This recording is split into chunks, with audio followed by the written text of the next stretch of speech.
Hi, this is Andrew Moore-Crispin for How Do I on Butterscotch.com and our series on Gingerbread Android 2.3 running on the Nexus S. In this episode, we're looking at NFC, near-field communication, and some of the apps that are built into the Nexus S. So first things first, let's find NFC. So what is NFC? It's near-field communication, and what it is, it actually allows us to communicate with RFID chips embedded in certain technology. We'll talk about that in a second. So to find it, we go into Settings and into Wireless Networks. Down the bottom here, we can see NFC. We can tap this to toggle it on or off.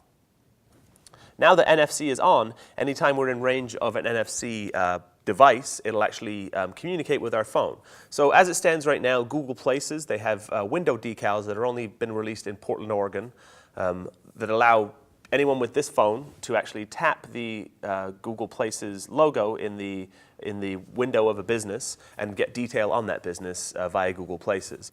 Now NFC, very much in its infancy in this iteration, so what we're really seeing is just kind of these pilot programs. But in the future we could see things like phones actually being able to initiate a secure connection by physically tapping on the back, and then we could initiate a Bluetooth session that way. Or we could also see things possibly like tap to pay. NFC is currently implemented in tap to pay at gas stations, tap to pay at fast food restaurants. Even some subway systems actually use a version of NFC to basically deduct money from your subway pass as you tap through to enter the gate. But all that stuff is a ways out as of yet. All we really have is Google Places. However, there are a couple of interesting new apps that have been included in the Nexus S running Gingerbread Android 2.3.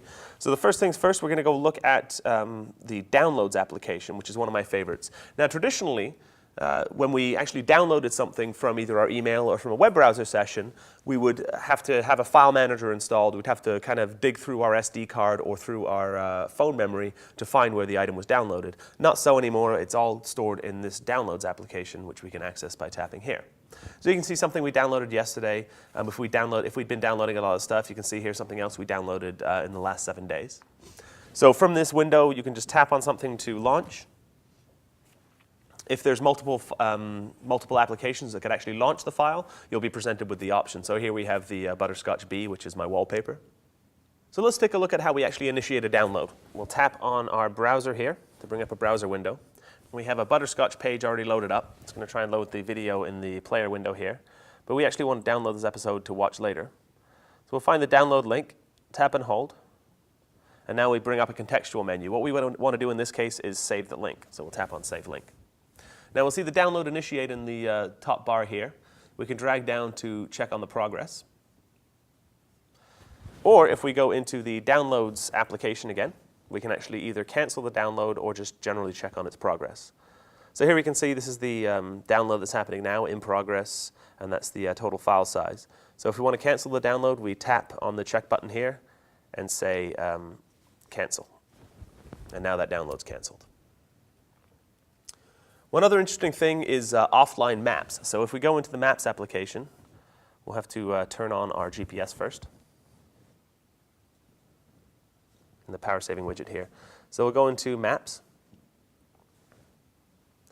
Now what we can actually do is a new addition in this version of Android, Gingerbread 2.3, is that we can actually sort of browse maps offline.